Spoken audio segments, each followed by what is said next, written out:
जय जय श्री हितहारी। शास्त्रों में भगवत प्राप्ति के लिए परहित करना अत्यंत आवश्यक बताया गया है। परहित, दूसरों का उपकार करना, इसमें सबसे बड़ा परहित है हम किसी अभक्त को भक्त बना दें। जो नाम जप नहीं करता, चाहे हमारा रिश्तेदार हो, चाहे मित्र हो या समाज का कोई व्यक्ति हो, यदि हम उससे दोस्ती करके उसको नाम जप करना, ये बड़ा भारी हित है। इससे बड़ा हित नहीं होगा। यदि वो नाम जापक नहीं है, हमारी बात नहीं मानता है और दुष्ट स्वभाव से चलता है, फिर हमको उसका संग नहीं करना चाहिए। प्रणाम करके दूरी बना लेनी चाहिए। द्वेष भी नहीं करना चाहिए। जाके प्रिय न राम बैदेही, तजिए ताहि कोटि बैरी सम यद्यपि परम स्नेही। परम मित्र हो, परम रिश्तेदार हो, नातेदार हो, वो सब गंदे आचरण करता है और भक्ति की बात सुनना भी नहीं चाहता, भगवान का नाम सुनना भी नहीं चाहता, तो तजिए ताहि कोटि बैरीशम यद्यपि परम स्नेही, जाके प्रिय न राम बैदेही। नाते नेह राम के मनियत सुहृद सुसेव्य जहां लो, अंजन कहाँ आंख जब फूटे, बहुत तक कहो कहा लो। वो स्वामी तुलसीदास जी कहते हैं, यदि हमने भगवत विहीन जीवन व्यतीत करने वालों का संग किया, तो जैसे आंख में अंजन लगाए आंख फूट जाए तो फायदा क्या हुआ? नुकसान ही तो हुआ। ऐसे ही भगवत विहीन लोगों का संग नुकसान प्रद है। हमें चाहिए जो हमारी बात माने, नाम जप करे, थोड़ा मानवता लावे। परहित की बात, परहित कई प्रकार का होता है। जैसे किसी बीमार को औषधि दे देना, भूखे को भोजन दे देना, सर्दी में वस्त्र दे देना, समस्या में पड़े हुए व्यक्ति की समस्या का निदान करना, पर यह सब साधारण परहित है। पूर्ण परहित है उसे भगवान में लगा देना।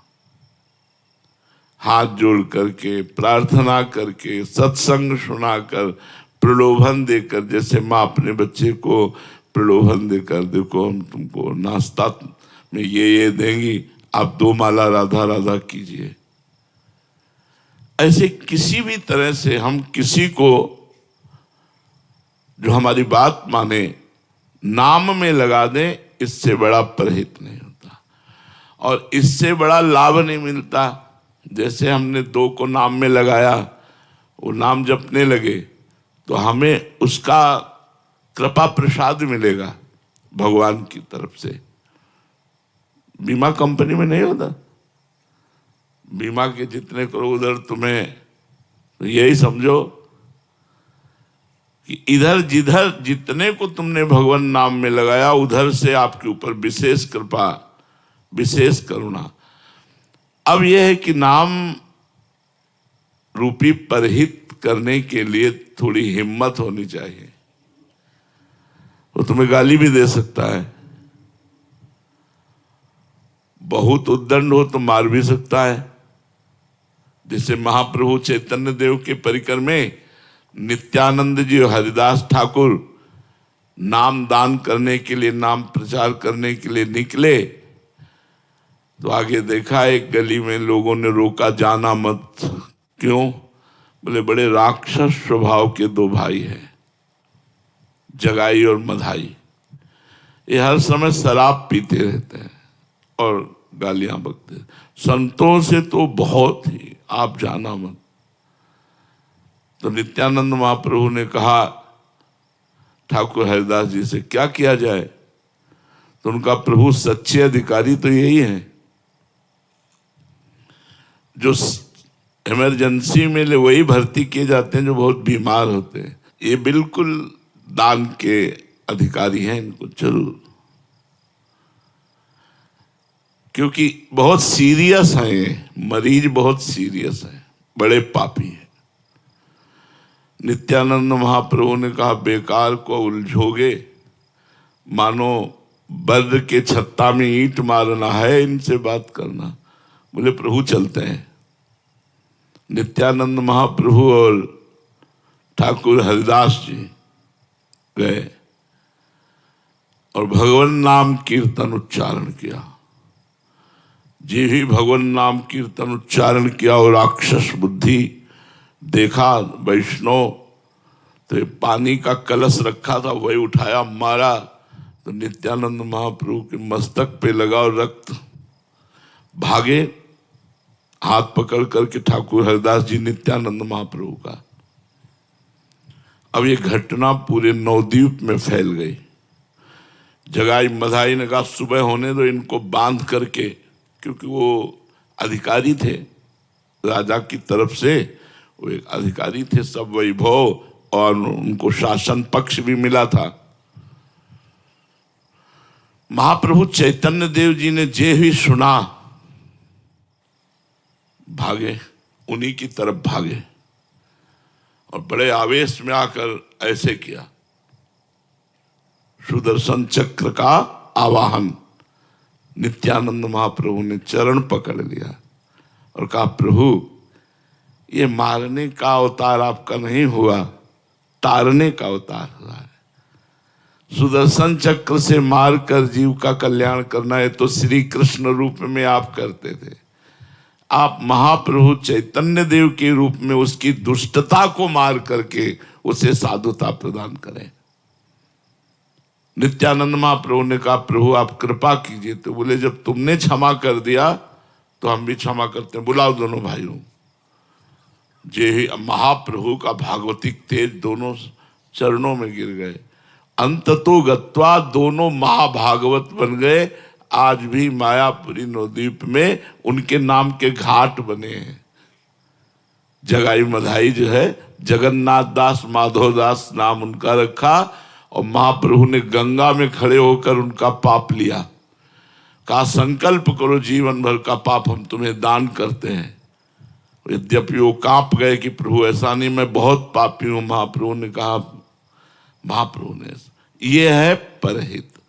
अगर परहित करते समय हमारे को अपमान सहना पड़े, गाली सहनी पड़े और उसका मंगल हो तो हमें करना चाहिए। ये हमारी वैष्णव पद्धति है, ये हमारे भगवान के दासों का स्वभाव है।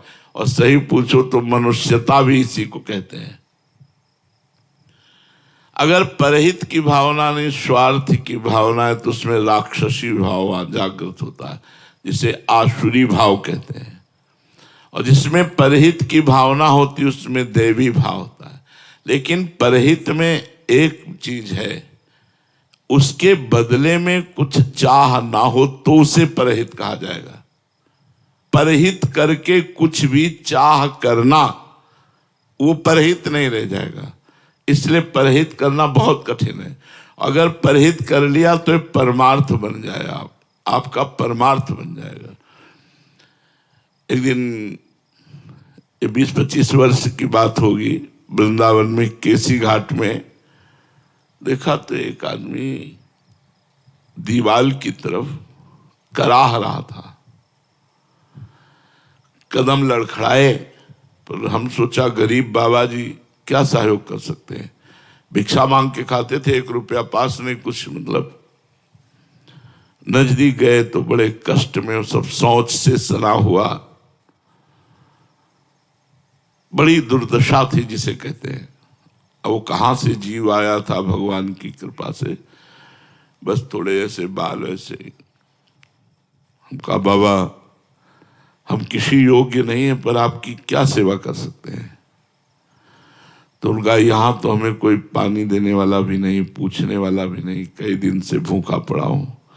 यदि आप सुदामा कुटी पहुंचा दे तो सुनते हैं वहां संत सेवा होती है, तो कम से कम भोजन पानी तो मिल जाएगा।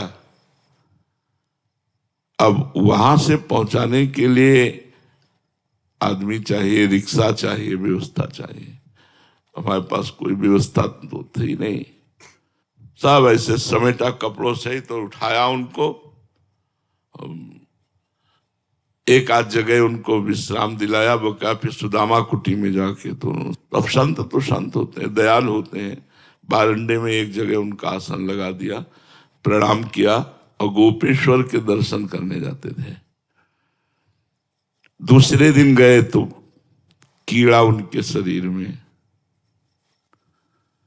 गोपेश्वर जी के दर्शन करने गए और मां हमका, महाराज आज तक जो हम आपकी सेवा कर रहे हैं, जल चढ़ा रहे हैं, उसका फल प्राप्त हो, जीव शरीर से मुक्त हो, कीड़ा पड़ रहे थे, कोई पूछ नहीं। तीसरे दिन गए तो वहां जगह खाली थी। कहो महात्मा जी, बोले वो तो पधार गए थे कल उनका अंतिम संस्कार हो गया। नाच पड़ा मन, इतना आनंद हुआ अंदर, उस आनंद को हम कैसे बताएं। परहित से भगवदानंद की प्राप्ति होती है। पर परहित का मतलब बदले में कुछ ना चाहना। अब उनकी हम कृपा की बात करते, जब दूसरे दिन गए थे जब कीड़ा था, तो हमारे मन में आया कि एक बार राधा बुलवाओ इनसे। तुम कहा बाबा एक बार राधा बोल दोगे? राधा राधा। हमसे ऐसे नजदीक बुलाया और अपना हाथ ऐसे। संतों की कृपा या किसी की भी कृपा भगवत प्राप्ति करा सकती। परहित, एक बार एक नाथ जी महाराज गंगोत्री से जल रामेश्वर जी के लिए ले जा रहे थे, पूरी मंडली थी। रामेश्वर पहुंचने वाले थे कि पास में ही एक गधा प्यासा पैर फड़फड़ा रहा था। जवान बाहर निकली थी, स्पष्ट दिखाई दे रहा था प्यासा है।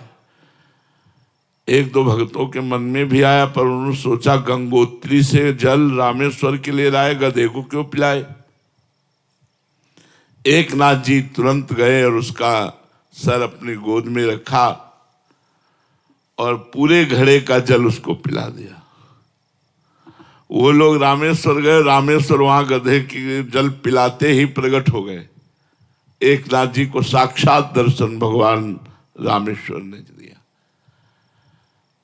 परहित पूज्य राधा बाबा अयोध्या गए तो सब कनक बिहारी के दर्शन के लिए जा रहे थे। उन्होंने रास्ते में देखा एक घोड़ा जो कौओं ने और पक्षियों ने खाया था, बीमार स्थिति में मरणासन में पड़ा था, मक्खियां भिनभिना रही थी।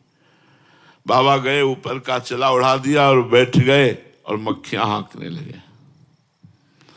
भाई जी इस बात में सावधान रहते थे क्योंकि बाबा भाव में रहते थे।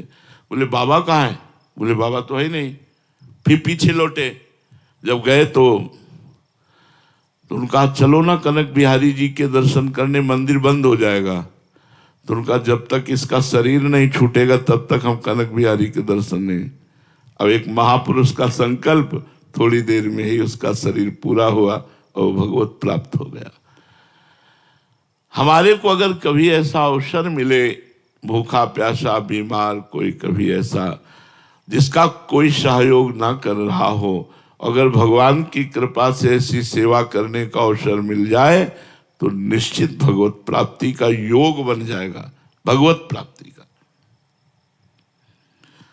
जो तुम्हारे साथ बुरा करे, यदि उसके साथ परोपकार करो, भलाई करो तो और डबल लाभ मिलता है।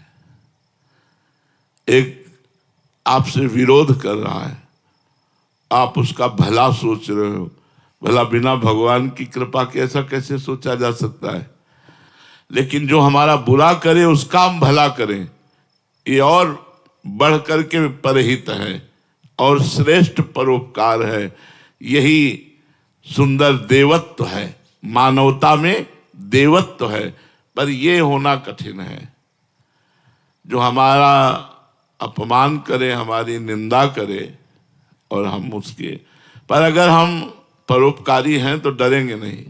एक बार हमें एक डॉक्टर मिले पागल खाना के, तो हमने पूछा पागल तो पागल ही होते हैं, वो आपके ऊपर भी प्रहार करने की कभी चेष्टा की, बोले 1-2 बार खोपड़ी फूटी, तुमको आपको गुस्सा नहीं आया? बोले बिल्कुल नहीं। कहा क्यों? बोले हमें पता है वो पागल है, हमारा कर्तव्य है उसको ठीक करना। बोले बिल्कुल गुस्सा नहीं आई। एक अपना कर्तव्य समझने वाला डॉक्टर अपने ऊपर प्रहार करने वाले पर गुस्सा नहीं करता, तो हम अपना परमार्थ का कर्तव्य समझने वाले साधक होकर हमको गुस्सा नहीं करनी चाहिए। दान परोपकार के अंतर्गत ही आता है। दान 2 प्रकार का होता है। अपना पैसा समझ करके दान करने से आपको हजारों गुना बढ़कर मिलेगा, लेकिन त्वदीयम वस्तु गोविंदम तुभ्यमेव समर्पये, भगवान का दिया हुआ धन ये मैं भगवान को ही दे रहा हूं, ऐसा करने से आपको भगवत प्राप्ति का योग होगा। भगवान का दिया हुआ भोजन ये सामने भूखे के रूप में भगवान ही है, ऐसा भोजन पवाना आपकी भक्ति बन जाएगी। बीमार रूप से भगवान ही है, धन मुझे भगवान ने दिया, ये भगवान का दिया हुआ धन है, मैं लगा रहा हूं। मेरा हमारे एक दृष्टि में आए थे ऐसे महापुरुष, कानपुर के मैदा फैक्ट्री के मालिक थे। वो जब आते थे तो सैकड़ों कदम दूर सब गाड़ियां खड़ी हो जाती थी, जूते उतारकर नंगे पैर साधारण धोती कुर्ता में ऐसे आते थे। उन्होंने कानपुर में यज्ञ की, करोड़ों रुपया ऐसे खूब बड़ी यज्ञ, कानपुर तो बड़ा शहर है। और आप सेवा क्या करते थे? डस्टबिन और झाड़ू हाथ में, उसको जो डिब्बा नहीं होता, जहां कोई दोना पत्तल फेंक देता उसे उठाते। अगर कोई पूछता यज्ञ कौन करा रहा है, तो बोले भैया हमसे पूछो कितने डिब्बा कूड़ा फेंक आए, उसको तो बता सकते, हमें पता नहीं यज्ञ कौन करा रहा। स्वयं यज्ञ कराने वाला, लाखों करोड़ों की भोजन व्यवस्था करने वाला, बड़ी यज्ञ हुई थी, लेकिन कोई जान नहीं पाया यज्ञ की। जब हमें पता लगा तो हम कहा भाई तुम इस लोक के आदमी नहीं हो। इसलिए तो उन्होंने कहा महाराज मैं तो नौकर हूं, मालिक तो भगवान है, मैं क्यों कह दूं कि मैंने यज्ञ कराया, भगवान ने यज्ञ। अब किसी से मैं कहूं क्यों भगवान यज्ञ करा रहे हैं, ये भी चर्चा नहीं करनी है, मुझे तो अपने काम से मतलब।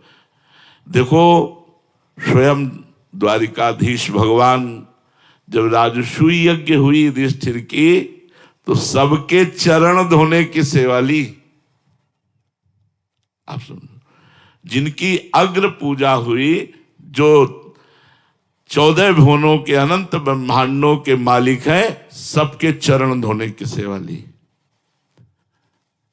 हमें कोई नमस्कार करे, प्रणाम करे, यश कीर्ति ये चाह, लेकिन हम किसी को यश दें, सम्मान दें, किसी को ये दान वही सफल है जो भगवान की वस्तु मान करके भगवान को दी जाए। तो दियम वस्तु गोविंदम तुभ्यमेव समर्पये, अपनी वस्तु मान करके यदि आप दोगे तो वो कई गुना बढ़कर मिलेगी, पर उस भक्ति नहीं मानी जाएगी। और बहुत बड़ा दान करोगे तो स्वर्ग मिल सकता है, लेकिन भगवान की भक्ति नहीं, दुर्लभ है भक्ति। भक्ति को कैसे प्राप्त करें? अगर हम किसी को पानी भी पिलाएं तो पानी भगवान का और पीने वाला भगवान, ऐसे भाव से ऐसे करोगे तो तुम्हारा दान भगवान की प्राप्ति कराने वाला बन जाएगा। तीर्थ, ये सब भगवत प्राप्ति के मार्ग है। तीर्थ, तीर्थ 3 प्रकार के होते हैं, जंगम, मानस और स्थावर।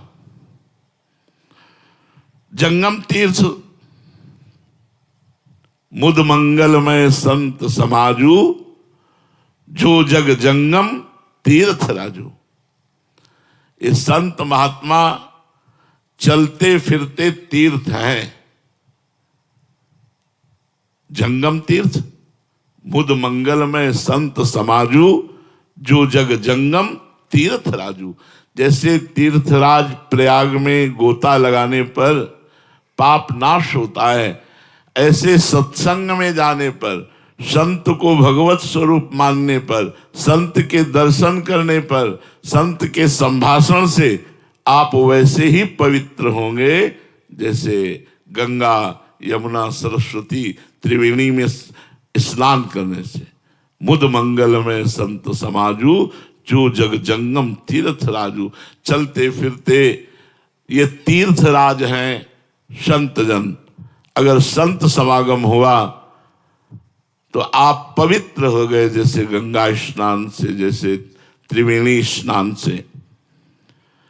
मानस तीर्थ सत्य जो अंदर चल रहा है वही बाहर